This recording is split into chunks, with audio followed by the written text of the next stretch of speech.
Hello, and welcome to my kitchen. I'm Martha Timke, and today we are going to make sorbet.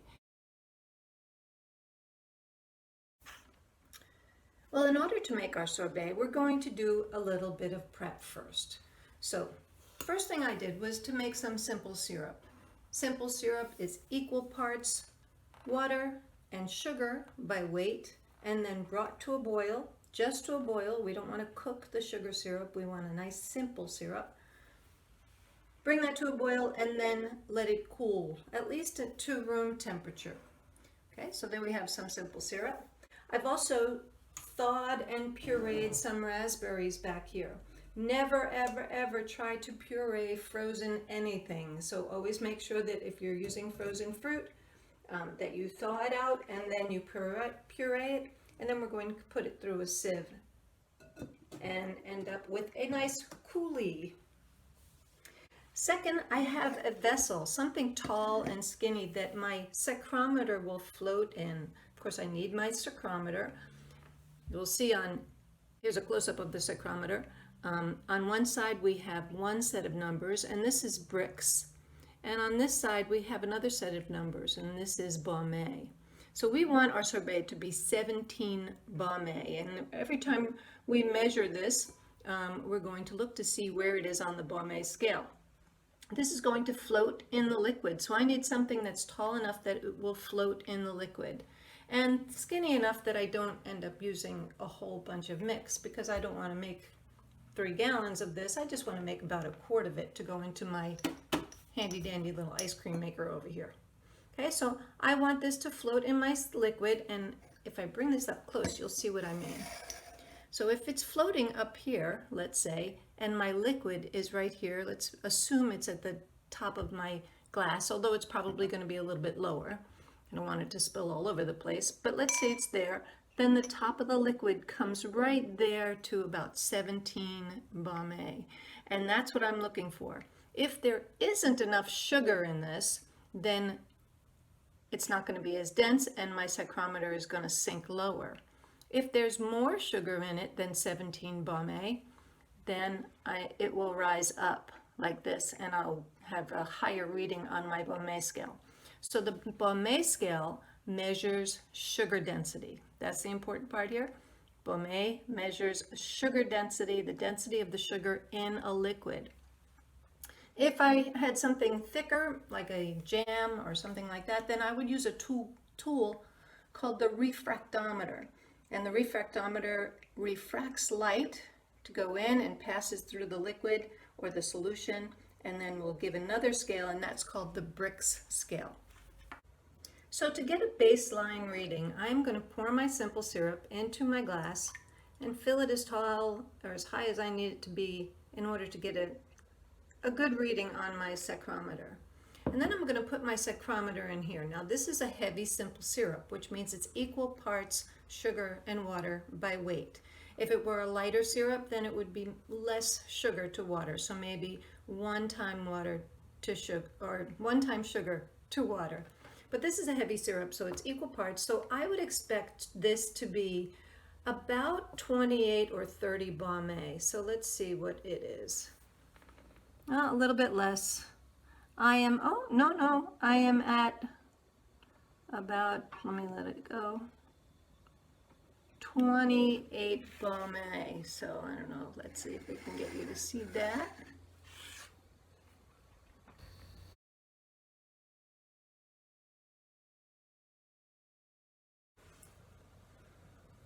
So now let's get a baseline for our raspberry puree. Now I started out with about 4 cups or a quart of frozen raspberries. I let them thaw, and then I pureed them and then strained them into a bowl with a strainer. I ended up with about 2 cups, so you always want to think extra if you're going from frozen fruit and you're going to be straining it. So always keep in mind that you're going to lose about half of it with pulp and seeds and things like that. So overestimate. So let's get a baseline for the raspberry puree. So I'm just going to drop this in here and let it just naturally sink down.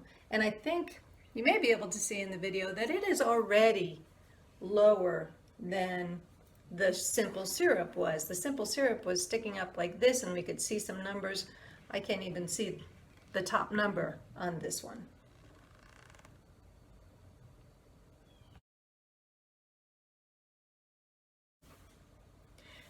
Now, if you recall, I said that a perfect baume is 17 degrees baume for sorbet, for a perfect sorbet. So my simple syrup was down here at 28 baume. My raspberry puree was all the way up here, lower than 15. The lowest mine goes is about 10, so it was lower than that. It was about 10 baume. I needed to come somewhere in the middle, between there. I needed to be 17 baume. So what I'm going to do is I'm going to take my simple syrup and I'm going to pour some into my raspberry puree.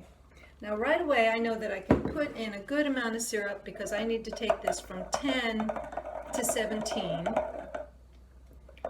And my simple syrup is 28 and I want to bring that down to 17.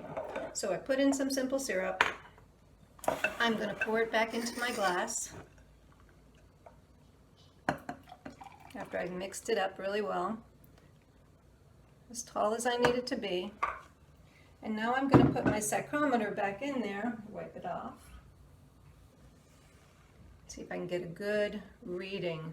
All right, so sometimes when you have pulpy things, you need to jiggle it a little bit if you have pineapple or banana or something like that. So this is still it's still lower than 15 baume. So I'm going to go ahead, pour this back into my measuring cup here. Add some more simple syrup because I know it's not down to 17 yet, or up to 17. The scale on the side of the saccharometer is opposite. The lower numbers are at the top. The higher numbers are at the bottom. So I'm going up in numbers, but down on the saccharometer. So a little bit more simple syrup. This takes a little bit of back and forth. I'd rather go little by little than put too much simple syrup in here and then end up having it at too high a sugar concentration. Let me drop that in there. Still need more simple syrup. Everything needs to be cool, or at least at room temperature, in order to get an accurate reading. So I'm going to put more simple syrup in there. Give it a nice stir.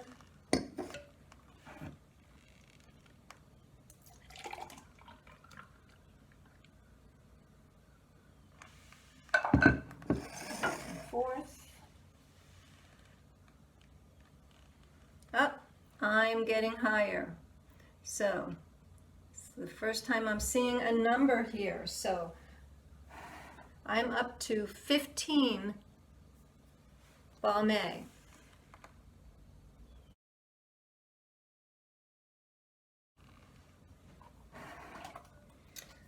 So I am up to 15 baume, so I still need a couple more degrees.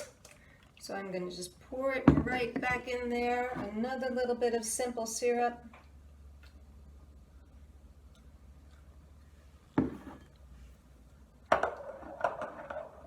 This is where you want to be careful when you're getting closer and closer to the number that you want. If you're at 16 or if you're at 18, that's fine too. Anywhere between 16 and 18 degrees baume is going to give you a perfect sorbet. And when I say perfect sorbet, I mean texture-wise, mouthfeel-wise, taste-wise. I'm going to drop this in, and let's see. I am 2 lines down from 15, which means I am at 17 degrees baume. Woohoo!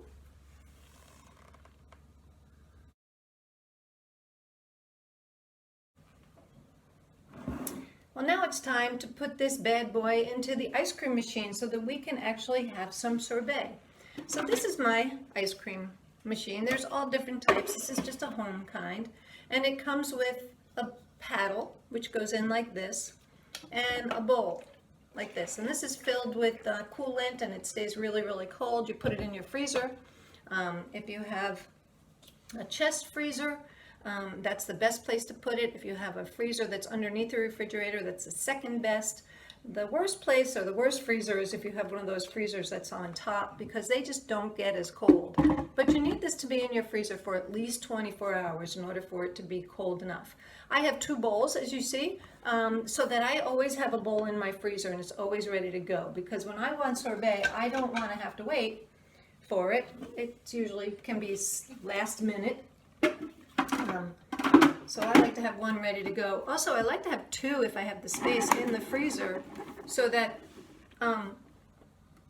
if one loses its chilling power, then I have another one to go into. So if 20 minutes go by and it's really hot or something and my sorbet or ice cream is not freezing, then I have a second one to go into and I don't lose it all. Normally, I would also prefer to let this mature. So maturing is when you take your mix and you leave it in the refrigerator overnight. This is especially important for ice cream because what's going to happen is the starches are going to absorb some liquid if there are starches in there. The sugar and the flavors are going to marry with each other and marinate in there, so the flavors can become more intense. The fat, if you're making ice cream and it's a creme anglaise base, your fat from your cream or milk and your yolks is going to firm up in the refrigerator. So you're going to end up with ultimately a better textured frozen product if you let it mature. M-A-T-U-R-E, mature, get old in the fridge.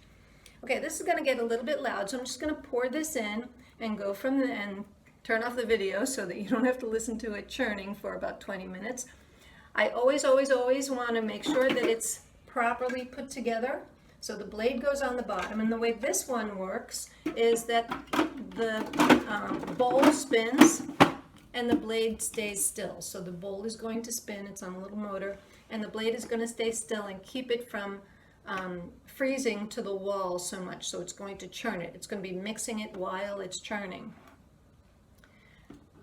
When I put my mix in, I always put my machine on first. If I were to put my mix in and then put my machine together, my paddle in there and everything, it's possible that what's on the side and the inside will freeze and then this will just stop. So I always turn on my machine first and then pour my mix in, and then I wait for 20 minutes until I'm ready to take it out. So until then, here we go. Put this in here. Give it a little stir first. I want to fill my machine about 2/3 full because if I go any bigger than that, it could overflow. I'm going to get something called overrun. Turn this off for a second. Overrun, O-V-E-R-R-U-N, and that is the amount that the base increases just because of the churning, because of air being put in there. So if I put in about 3 cups of puree, I might end up with maybe a 50% overrun, so that'll give me about 4.5 cups of finished product. Same weight, different volume. All right, here we go.